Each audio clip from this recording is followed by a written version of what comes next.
رب العالمين، والصلاة والسلام على رسول الله وعلى آله وأصحابه ومن تبعهم بإحسان إلى يوم الدين.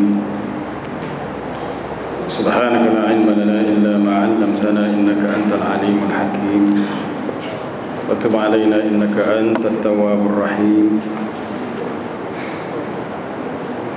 رب اشرح لي صدري ويسر لي أمري واحلل عقدة من لساني يفقهوا قولي. اللهم علمنا ما ينفعنا، اللهم زدنا علما. Amma ba'd. Sambungan kita malam ni ayat yang ke-30. Ayat 30. Kadzalika arsalnaka fi ummatin qad khalat min qabliha umam.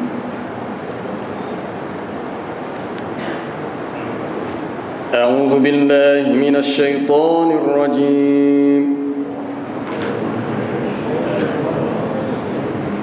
بسم الله الرحمن الرحيم.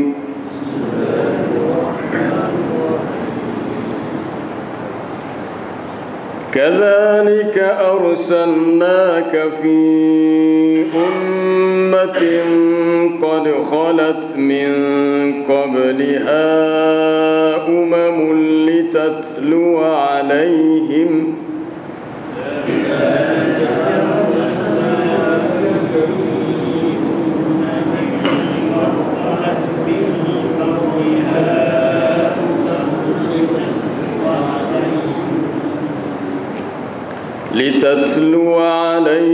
الذي أوحينا إليك وهم يكفرون بالرحمن.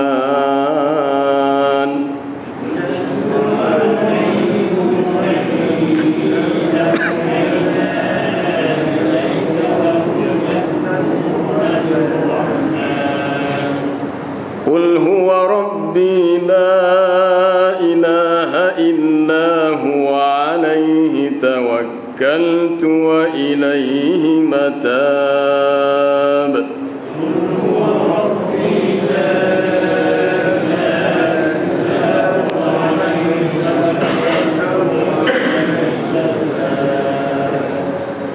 ولو أن قرآنا سيرت به الجبال أو قطعت به الأرض أو كلم به الموتى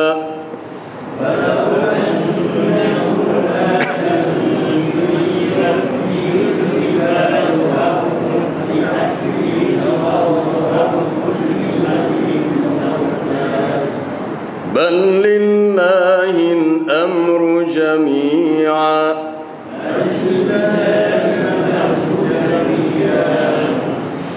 أفلم ييأس الذين آمنوا أن لو يشاء الله لهدى الناس جميعا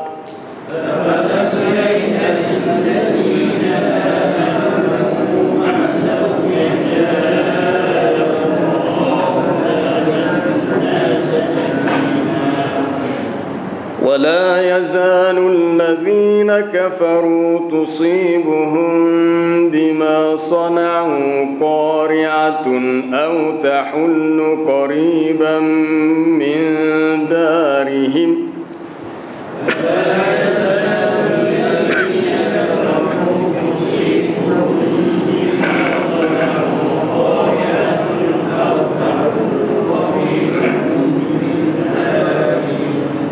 تحل قريبا من دارهم حتى يأتي وعد الله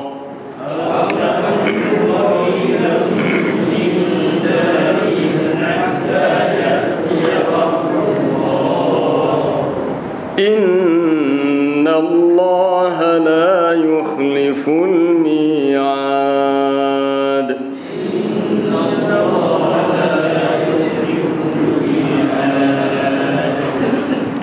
صدق الله العظيم. كذلك أرسلناك في أمة قد خلت min qabliha umamun litatlu alaihim alladhi awhayna ilaik wa hum yakfuruna birrahman. Demikianlah kami telah mengutuskan engkau ya Muhammad kepada suatu umat. Maksudnya umat manusia akhir zaman yang mana telah berlalu sebelum ini. Sebelum umat itu telah berlalu beberapa umat lain. Tujuan diutuskan ialah untuk engkau membacakan kepada mereka Al-Quran yang telah kami wahyukan kepadamu. Padahal mereka itu tetap engkar kepada Tuhan yang bersifat Ar-Rahman. Qul huwa rabbi la ilaha illahu. Katakanlah, dialah Tuhanku, tidak ada Tuhan selain dia. Alaihi tawakkaltu wa ilaihi matab. Hanya kepadanya lah aku bertawakal dan hanya kepadanya aku kembali, yakni dengan bertaubat. Walau anna Qur'anan suyirat bihil jibalu aw qutti'at bihil ardu aw kullima bihil mauta.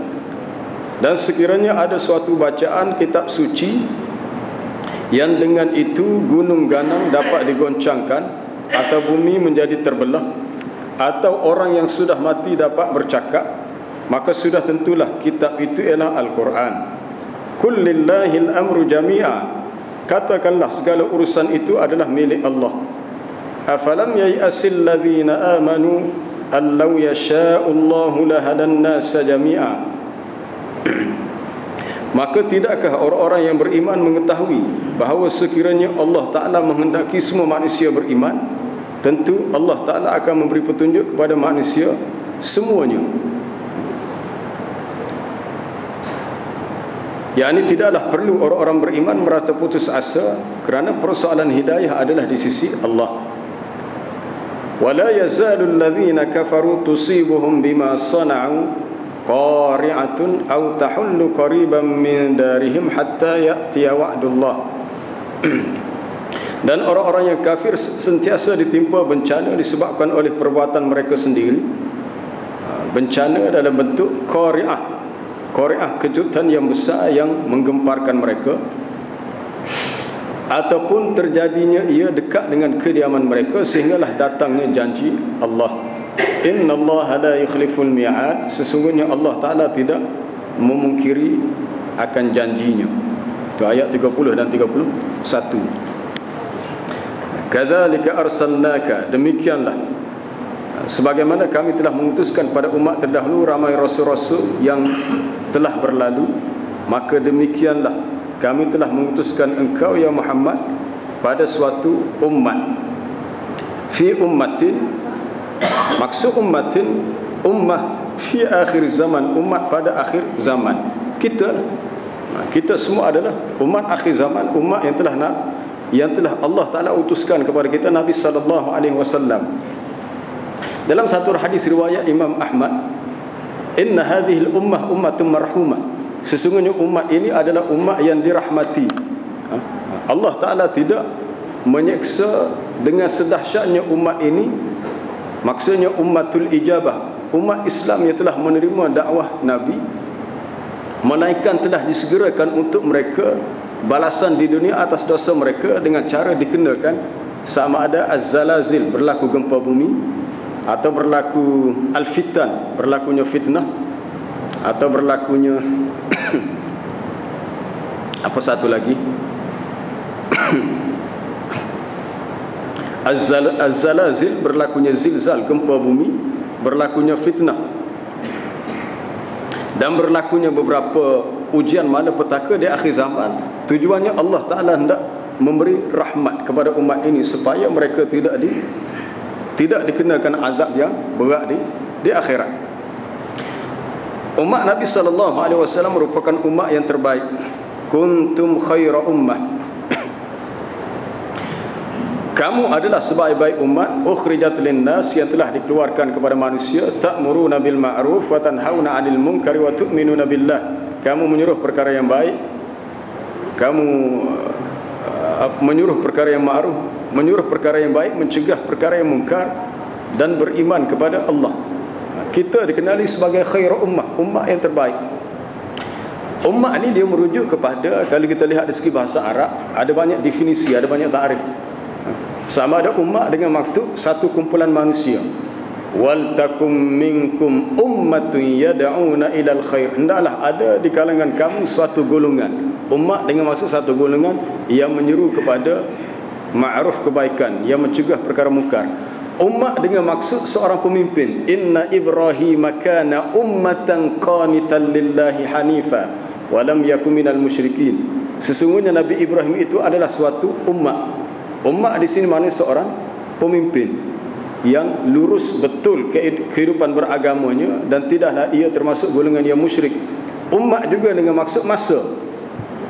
Apabila berlalu masa yang lama, maka ia dikira satu umat. Wa qala allazi naja minhuma waddakara ba'da ummatin ana unabbiukum bita'wilihi fa arsilun. Telah kita baca tafsiran ayat itu dalam surah Yusuf dulu. Dan berkatalah salah seorang yang terselamat daripada penjara.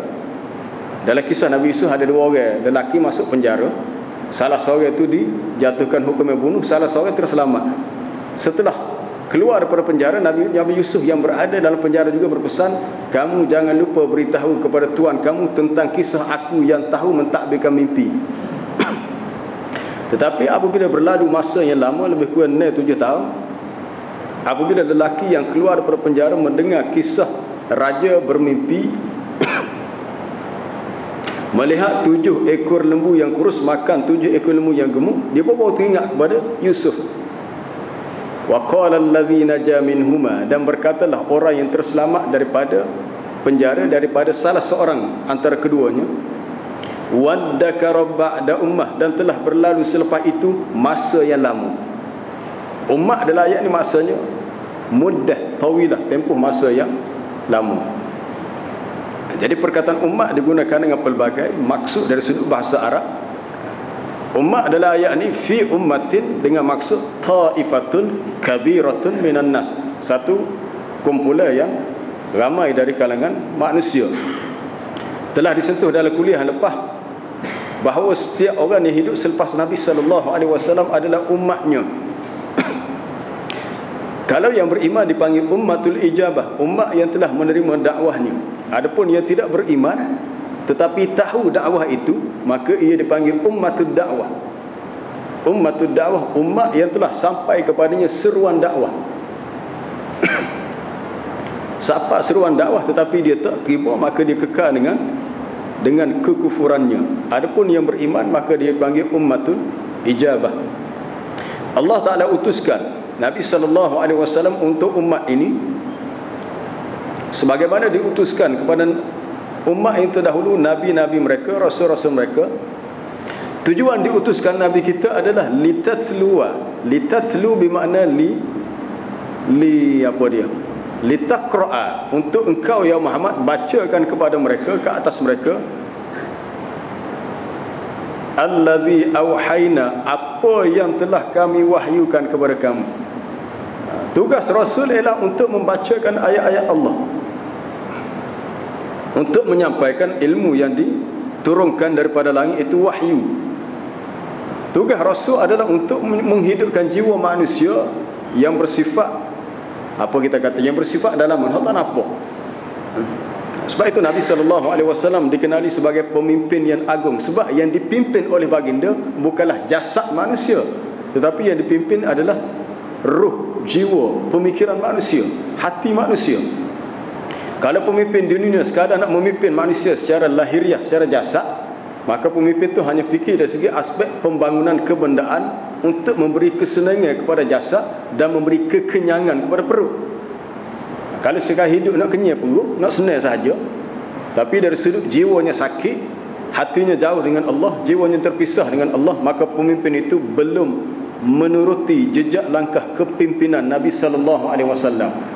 Pemimpin yang sebenar ialah pemimpin yang ia boleh melaksanakan tugas seorang rasul, iaitu litatlu alaihimul ladzi auhayna ilaik, membacakan kepada mereka wahyu, yakni ayat-ayat Quran yang telah diwahyukan kepada Nabi. Sebagaimana Nabi bacakan ayat itu kepada para sahabat, sahabat sampaikan kepada orang lain sampaikan kepada yang berikutnya, akhirnya sampai kepada kita. Tujuan diturunkan Quran, wa uhiya ilayya hadzal Quran liunzirakum bihi wa man balagh. Diwahyukan kepada kamu Katakanlah ya Muhammad, diwahyukan kepada aku Al-Quran untuk aku beri peringatan kepada kamu wahai manusia dengan Quran. Dan juga peringatan itu disampaikan kepada sesiapa yang telah sampai kepadanya Quran. Walaupun kita tidak sempat hidup bersama dengan Nabi di zamannya, tapi kita hidup di zaman kemudian. Oleh kerana Quran sudah sampai kepada kita, bermakna kita termasuk orang yang menjadi saksi bahawa kita telah terima dakwah ini. A innakum latashhaduna anna ma'allahi alihatan ukhra. Oleh kerana telah sampai Al-Quran dan manusia telah kenal Allah melalui wahyu Quran, maka Allah Ta'ala akan bertanya, wahai manusia, adakah kamu bersaksi bahawasanya terdapat Tuhan-Tuhan yang lain selain daripada aku? Katakanlah, la ashhad, aku tidak bersaksi begitu. Kerana kul innama huwa ilahun wahid, katakanlah bahawasanya Tuhan yang sebenar adalah Tuhan yang satu, dan aku berlepas diri daripada perbuatan syirik yang dilakukan oleh golongan musyrikin. Tujuan Nabi bacakan Quran pertamanya untuk mengajak manusia kepada mentauhidkan Allah. Itu nombor satu. Kerana kaum musyrikin secara fitrahnya mereka juga beriman kepada Allah. Persoalan mereka kafir bukan mereka menolak ketuhanan Allah, tetapi mereka menyengutukan Allah pada sifat ketuhanannya. Itu syirik. Mereka beriman kepada Allah, tapi apabila melibatkan soalan ibadat, hal yang melibatkan hak-hak Allah, lalu mereka melakukan perbuatan syirik. Jadi tugas Nabi, tugas Rasul, baca Quran untuk membersihkan manusia daripada akidah syirik kepada akidah tauhid. Yang kedua, untuk mengajar kepada manusia satu syariat, satu cara hidup yang disebut akmalus syara'i wa afdaluha, syariat yang paling sempurna dan yang paling afdal. Maka syariat itu didatangkan dengan turunnya Al-Quran. Apabila sempurna syariat itu, tugas kita hanyalah belajar, faham, ikut, amalkan, sudah. Itu. Al-yawma akmaltu lakum dinakum wa atmamtu alaikum ni'mati wa raditu lakumul Islam madina. Ayat di awal surah Al-Ma'idah ni di antara ayat-ayat yang terakhir diturunkan kepada Nabi semasa Hajjatul Wada. Pada hari ini telah aku sempurnakan untuk kamu agamamu, dan telah aku cukupkan nikmatku kepadamu, dan aku redha Islam menjadi agamamu. Yang menghubungkan kita dengan Allah adalah ayat-ayat Al-Quran. Dan tugas Nabi, tugas Rasul adalah untuk membacakan supaya mereka tahu dan mereka faham. Tapi kalau baca saja tak faham, tak jadi juga. Litatlu alaihim, untuk engkau bacakan ke atas mereka apa yang telah kami wahyukan kepada kamu. Tugas Nabi ini diulang banyak kali dalam ayat-ayat yang lain. Kama arsalna fikum rasulan minkum, sebagaimana kami utuskan di kalangan kamu seorang rasul. Rasul itu di kalangan kamu juga. Yatlu alaikum ayatihi, dia membacakan kepada kamu ayat-ayatnya. Wa yuzakkikum wa yuallimukumul kitaba wal hikmah. Tugas yang lain adalah untuk membersihkan jiwa kamu daripada kekotoran kufur dan syirik, mengajarkan kepada kamu Alkitab dan Al-Hikmah, yakni Alkitab, Al-Quran dan juga As-Sunnah. Bagaimana cara nak beramal dengan agama atas tujuan untuk mendapatkan redha daripada Allah.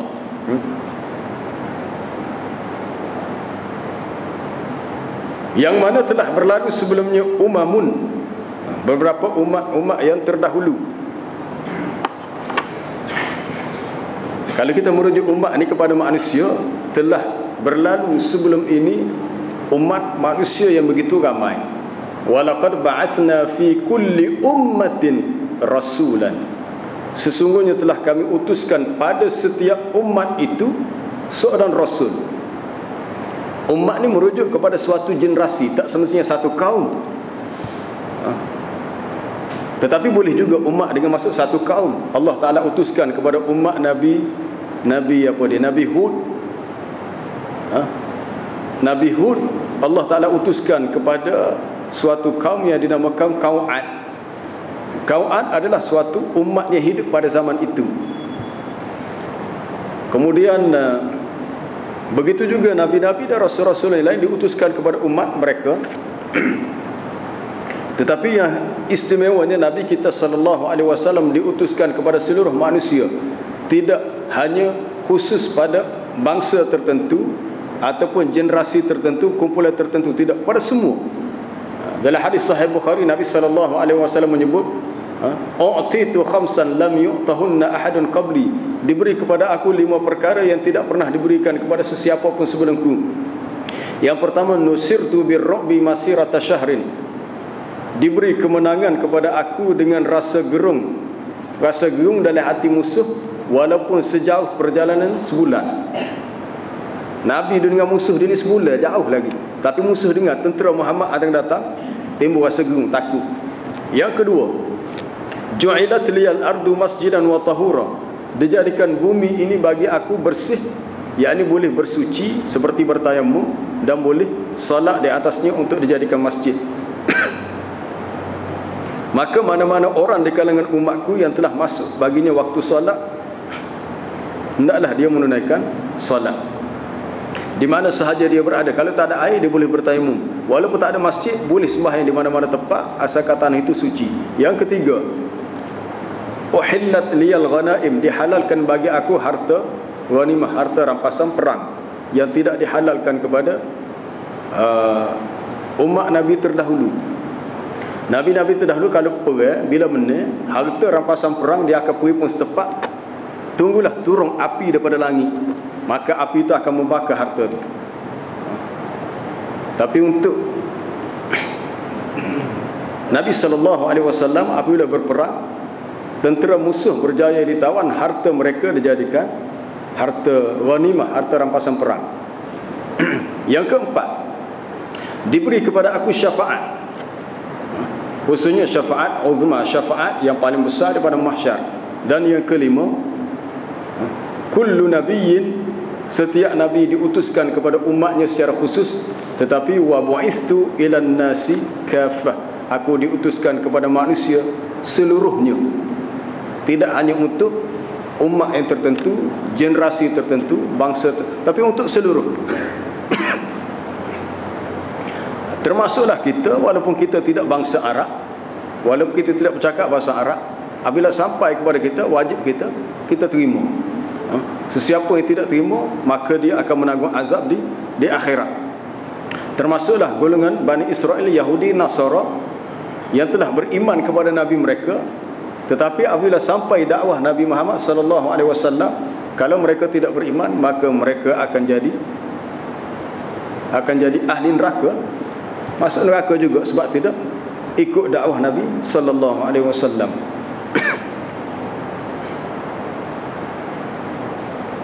Tetapi mereka itu masih juga kufur kepada Allah yang bersifat Ar-Rahman. Wahum yakfuruna bir-Rahman. Dalam ayat ini tidak disebut wahum yakfuruna billah atau wahum yakfuruna bi rabbihim, tapi disebut perkataan Ar-Rahman. Telah diutuskan kepada mereka Rasul untuk umat akhir zaman, Nabi SAW dan umat terdahulu, nabi-nabi mereka yang tidak beriman masih juga kufur, engkar kepada Allah Ta'ala yang bersifat dengan Ar-Rahman. Kenapa didatangkan sifat Ar-Rahman di sini? Sebab nak kaitkan dengan tugas Nabi ialah litatluwa alaihimul ladzi auhayna ilaika. Tugas Nabi adalah untuk engkau ya Muhammad bacakan kepada mereka wahyu yang diturunkan kepada engkau. Apa kaitan dengan ayat Quran wahyu dengan Ar-Rahman? Sebab Allah Ta'ala menurunkan Al-Quran adalah sebagai suatu rahmatnya. Perkataan Ar-Rahman itu istiqaq, terbit daripada Ar-Rahmatu. Allah Ta'ala bersifat dengan sangat mengasihani, sangat penyayang dan luas rahmatnya. Bismillahirrahmanirrahim. Dalam lafaz basmalah kita tidak sebut nama-nama Allah Ta'ala yang lain. Kita tak sebut Bismillahil-Azizil Qahhar, tak. Bismillahil-Aliyil Kabir, tidak. Tapi kita baca Bismillahirrahmanirrahim. Kita baca Quran pun kita mula basmalah dengan sebut Ar-Rahman. Dan itu juga yang diberitahu dalam surah Ar-Rahman. Ar-Rahman 'allamal Quran. Allah Ta'ala yang bersifat Ar-Rahman, dialah yang mengajarkan Al-Quran. Kita melihat pertalian rapat, hubungan rapat antara Quran dengan Allah yang bersifat Ar-Rahman. Baik, cuba lihat dalam surah Al-Furqan. Dalam Quran ada satu surah dinamakan surah Al-Furqan.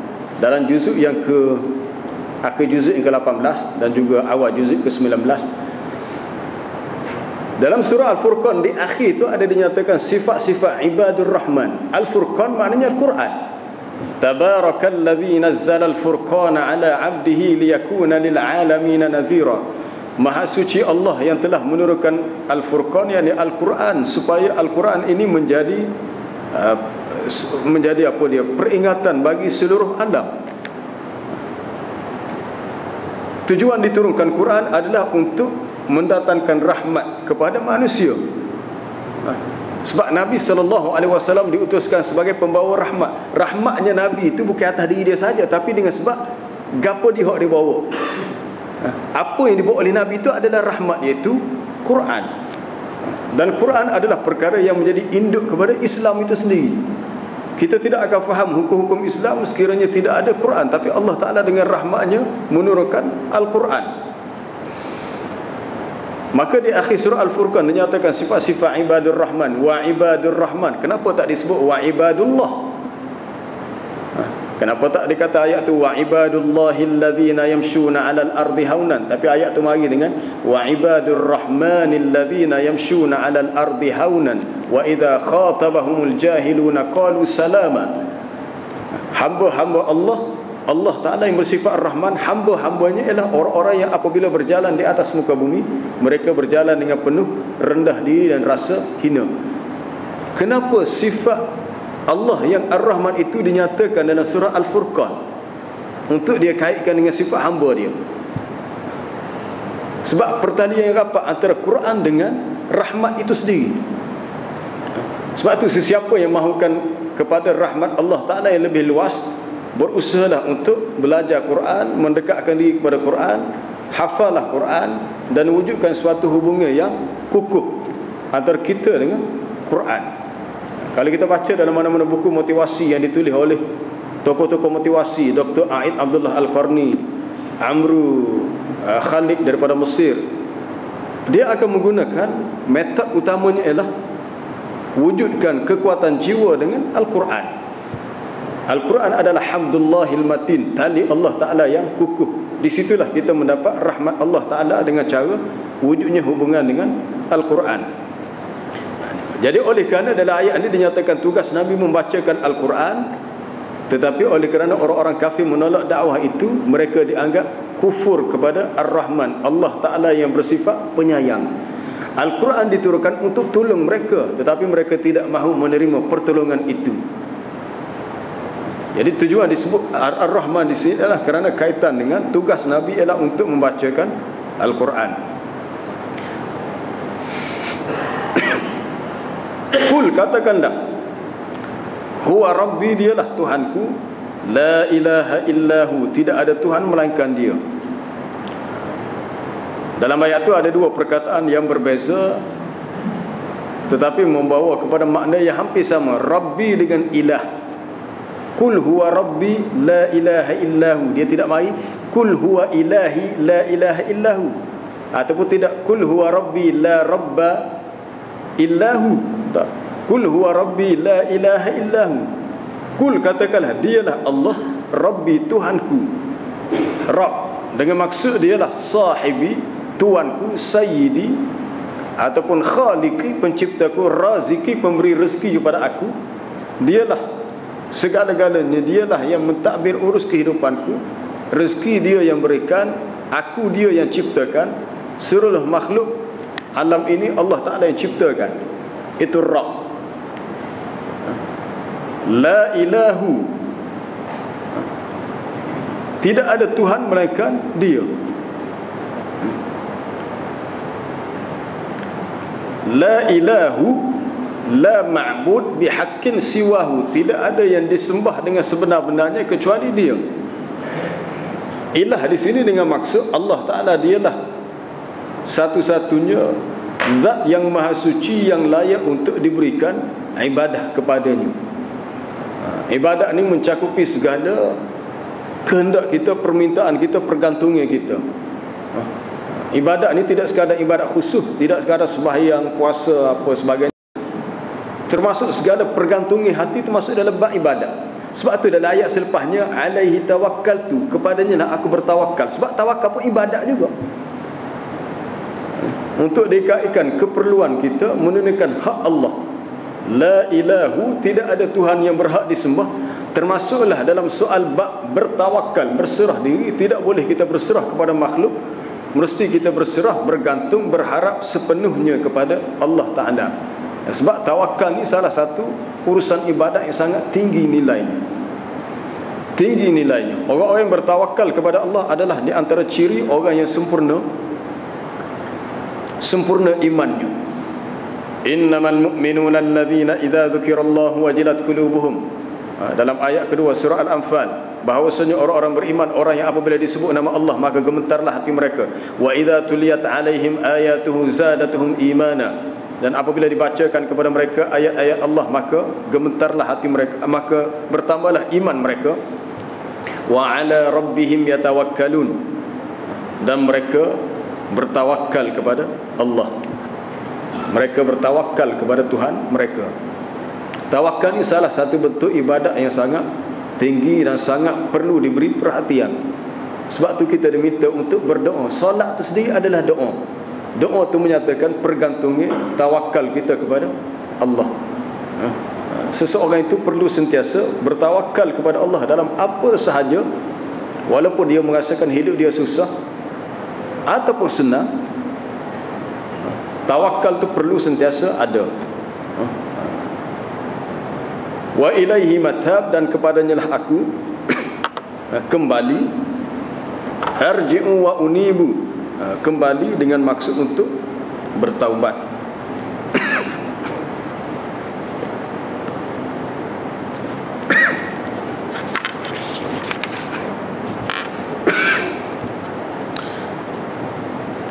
Walau anna Qur'anan suyirat bihil jibalu aw qutti'at bihil ardu aw kullima bihil mauta bal lillahil amru jami'a. Ayat berikutnya, ayat 31. Kalaulah terdapat kitab-kitab yang terdahulu yang mana ianya boleh menyebabkan bukit bukau bergerak daripada tempatnya, ataupun bumi boleh pecah terbelah, ataupun suatu bacaan kitab yang menyebabkan orang-orang mati boleh bercakap, maka sudah tentu kitab itu hanyalah Al-Quran. Sudah tentu ialah Al-Quran, kerana ia yang lebih utama dari sudut i'jaz. I'jaz mana kehebatan Quran yang melemahkan manusia sehingga tidak ada manusia dan jin yang mampu untuk mendatangkan seumpamanya, sama ada satu surah ataupun satu ayat.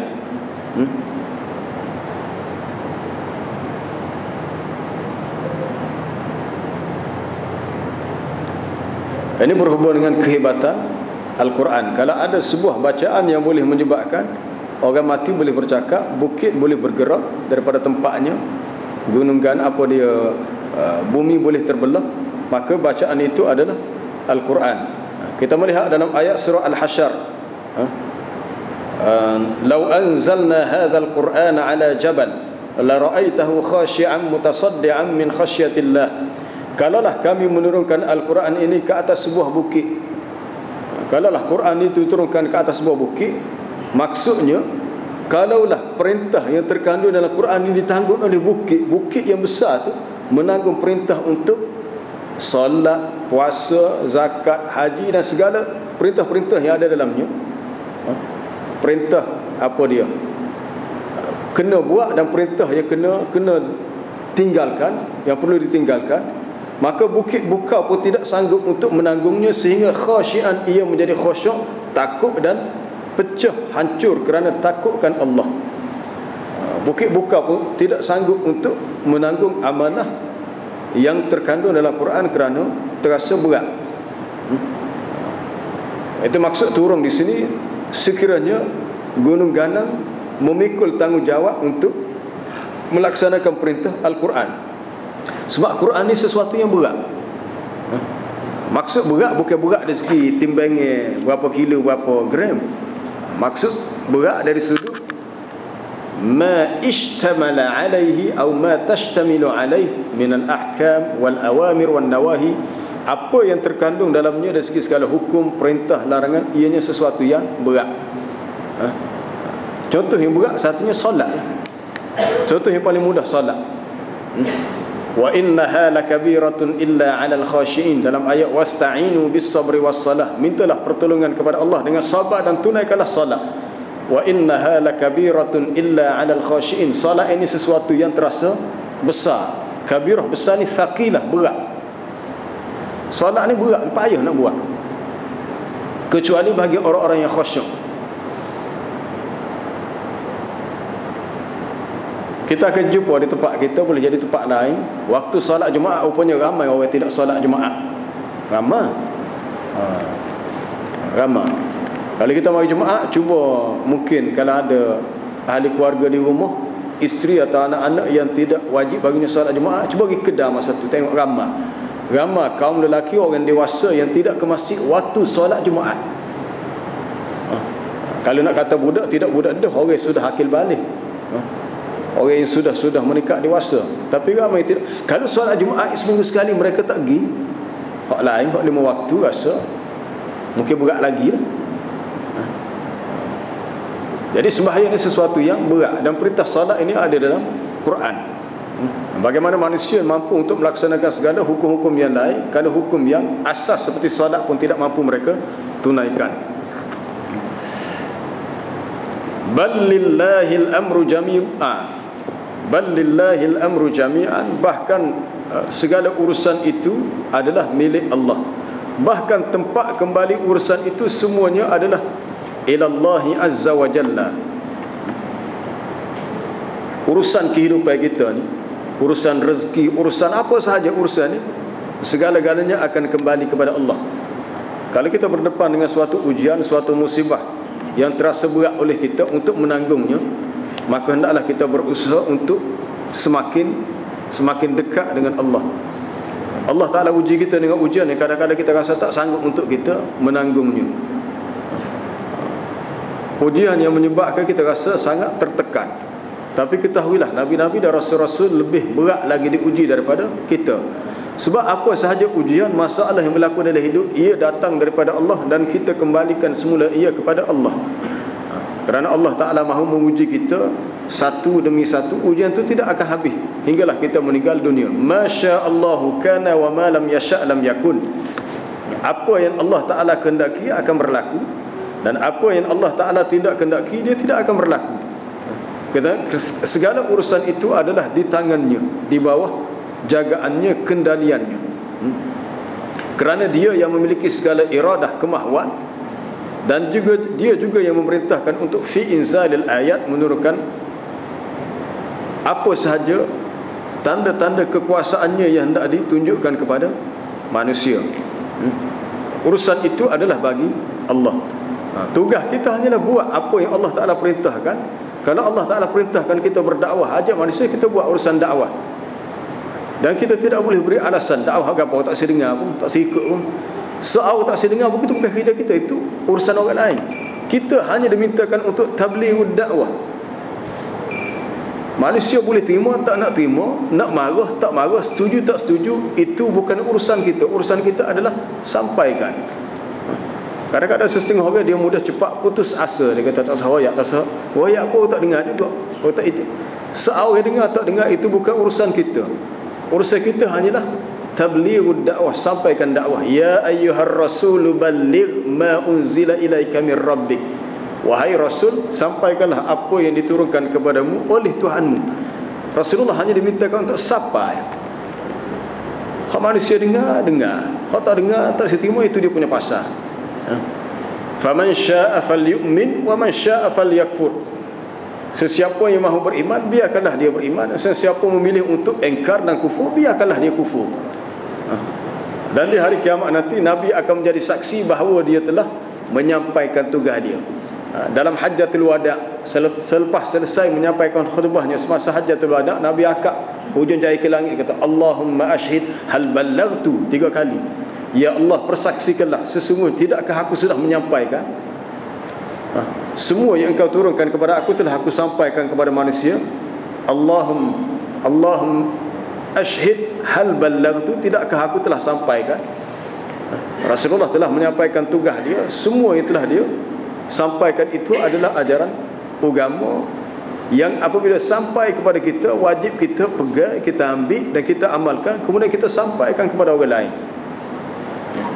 Kalau kita mengambil sikap tak betul sama ada tak terima, maka orang itu menjadi golongan yang engkar, kufur, ataupun terima tetapi tidak mahu berkongsi untuk disampaikan kepada orang lain, bermakna dia termasuk dalam tindakan kitmanul ilmi, menyembunyikan ilmu.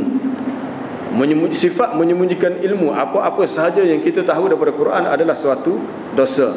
Nabi SAW bersabda, ada dalam hadis yang sahih, man su'ila an ilmin fakatamahu aljamahu Allahu yawmal qiyamati bilijamin minan nar.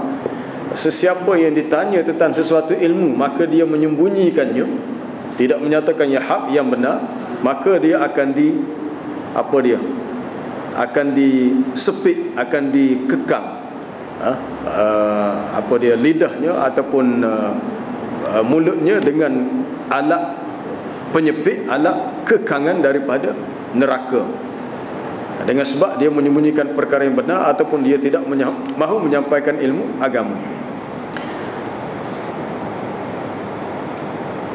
Maka tidaklah perlu untuk orang-orang beriman itu merasa putus asa, kerana kalau Allah Ta'ala kendaki, dia boleh memberi hidayah kepada manusia.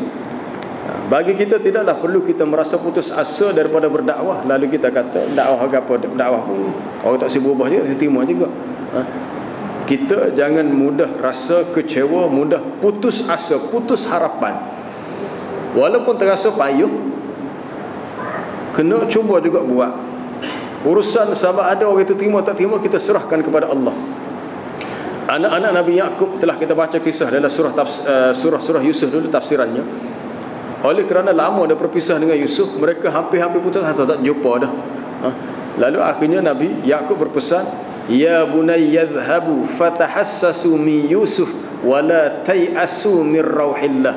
Wahai anakku, pergilah kamu ke Mesir itu dan cubalah kamu siasat cari tentang berita Yusuf, tetapi jangan kamu putus asa daripada rahmat Allah. Innahu la yayasu min rauhillahi illal qaumul kafirun. Sesungguhnya tidaklah yang merasa putus asa daripada rahmat Allah melainkan orang-orang yang kafir. Orang kafir ni orang yang putus asa daripada rahmat Allah. Walaupun tempoh masa sudah lama berlalu dan mereka merasakan tidak ada harapan untuk jumpa. Kita ni kadang-kadang Allah Ta'ala uji dengan penyakit yang berat. Kita rasa kita dah berubat habis cara dah, boleh jadi dah 50 kali cara dah. Dengan ubat, dengan apa, kita kata tak ada harapan dah. Maka kita tidak mahu lagi berusaha untuk kali yang ke-51, sebab kita kata 50 kali dah. Untuk masuk kali yang ke-51 tak ada harapan dah. Kita hanya menyatakan penyakit kita ni hanya tunggu untuk masuk lebih kubur. Itu putus asa dah. Orang yang tidak mengenal putus asa, dia akan terus mencuba. Mungkin sampai satu masa Allah Ta'ala mahu memberi kesembuhan dalam keadaan yang luar biasa, tiba-tiba sembuh juga. Dalam apa sahaja jangan putus asa. Hendaklah sentiasa berusaha dan hendaklah sentiasa berdoa. Hendaklah sentiasa meminta kepada Allah.